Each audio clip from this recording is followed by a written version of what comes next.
Bonjour la famille, j'espère que vous allez bien. Ici votre frère l'Afro-Canadien.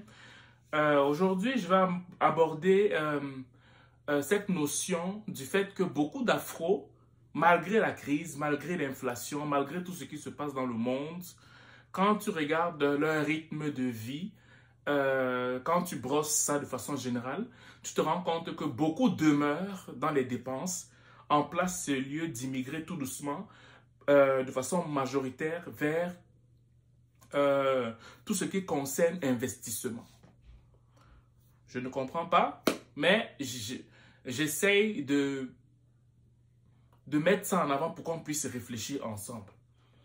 Quand tu regardes la majeure partie des voitures neuves, écoute, quand tu regardes, quand les gens roulent et tout ça, moi ça m'a frappé parce que si j'en parle, c'est parce que je me dis, mais attends, est-ce que c'est moi ou bien vous aussi vous avez fait cette remarque-là? La majeure partie actuellement des voitures neuves, que ce soit les Tesla, que ce soit les IA, les Kia familiales, que ce soit les GMC, des voitures neuves là, vraiment qui coûtent cher là. Quand tu regardes à l'intérieur, tu vas voir que majoritairement, tu vas voir beaucoup d'Africains ou de Caribéens dans ces voitures-là.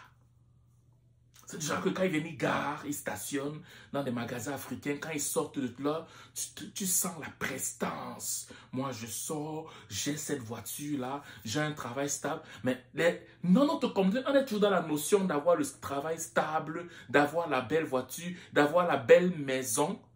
Alors que ce n'est plus ça qui est d'actualité maintenant pour ce qui est des années futures.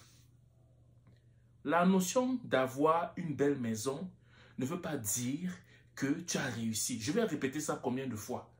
La notion d'avoir une belle voiture ne veut pas dire que tu as réussi. Ce sont des endettements. Certes, ça peut être des endettements utiles, mais ce n'est pas synonyme de succès forcément. Regardez comment les natifs vivent. Beaucoup ici peuvent se payer des voitures. Beaucoup ici peuvent s'acheter des maisons, 2, 3, 4 maisons. Mais plusieurs restent dans des maisons modestes. Plusieurs commencent à prôner pour les voitures usagées, mais qui sont encore de bonne qualité. Mais nous, on est toujours dans du neuf maintenant. Je veux dire, tout ce que les gens sont en train de fuir, c'est ce que nous sommes en train d'aller chercher. Si par exemple, le banquier va dire à un Afro-Caribéen que non, tu peux aller jusqu'à 700 000 $ pour prendre une maison. Tu vas voir que l'Afro-Caribéen, de façon générale, va aller prendre jusqu'à 650 000. Au lieu d'aller prendre peut-être un 400 000 ou un 350 000, où son argent peut arriver, maintenant il va aller prendre le top et maintenant travailler pour la maison au lieu de travailler pour que sa famille vive dans le cocon familial. Tu ne pourras pas investir. Tu ne pourras pas réfléchir pour te projeter. Tu ne pourras rien faire de tout ça. Pourquoi? Parce que tu seras toujours sur le qui-vive constamment et permanemment. Je vous assure. Regardez comment les natifs vivent. Et quand moi je parle de natifs, ce n'est pas Montréal. Allez un peu en région, vous voyez comment les gens vivent. Tu vas voir quelqu'un avec une grosse maison. Il peut se permettre tout ce que toi tu as, mais il ne le fait pas. Il va prendre une petite voiture électrique. Il va prendre une petite voiture Nissan. Il va prendre une petite... Parce que tu penses que c'est parce qu'ils n'ont pas d'argent? Tu penses que c'est parce qu'ils n'ont pas d'argent? Il peut se prendre une maison à 800 000 $, mais il va se prendre une maison à 450 000 $. Parce que c'est qu'il peut accrocher son sac avec cette maison-là. Mais tu vas voir un Afro, les plus belles maisons du quartier, qui coûtent tellement cher, c'est lui qui va être dedans. Si tu peux te le permettre, tant mieux. Mais la grande majeure partie prennent ces maisons pour montrer qu'ils ont réussi. La grande majeure partie prône pour les voitures neuves, toutes ces choses-là pour montrer qu'ils ont réussi. La notion du paraître devrait ne même plus nous intéresser. On ne devrait plus être dans ces choses du paraître. Je veux dire, tu dois réfléchir sur quoi tu dois investir pour les prochaines années. Parce que le monde a complètement changé.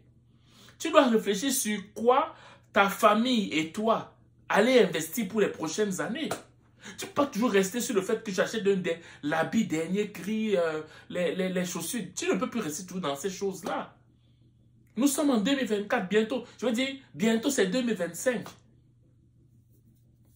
On ne peut plus rester dans ces... Je veux dire, continuer à confondre les dépenses à l'investissement.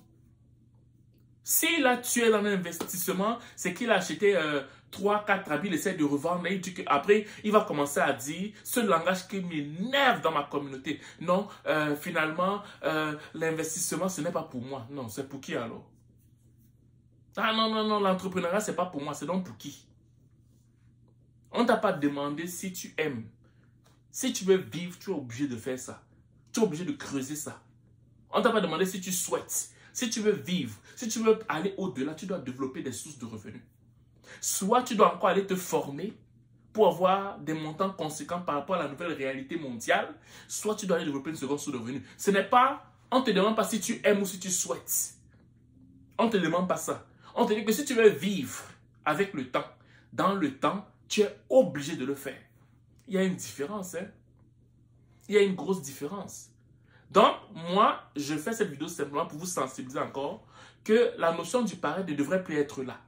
Tu dois être là, ce qui doit t'intéresser, ce qui doit t'habiter, qui doit te hanter, c'est le fait que comment je peux beaucoup plus maximiser dans les investissements en place ce lieu de dépenser.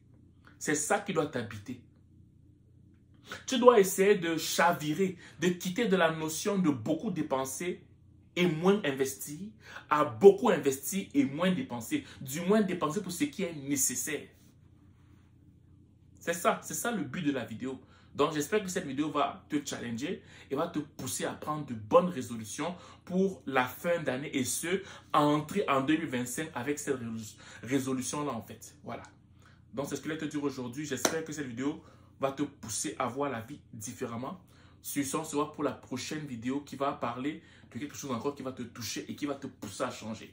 Passe une belle journée ou une belle soirée dépendamment du lieu où tu m'écoutes. Ciao.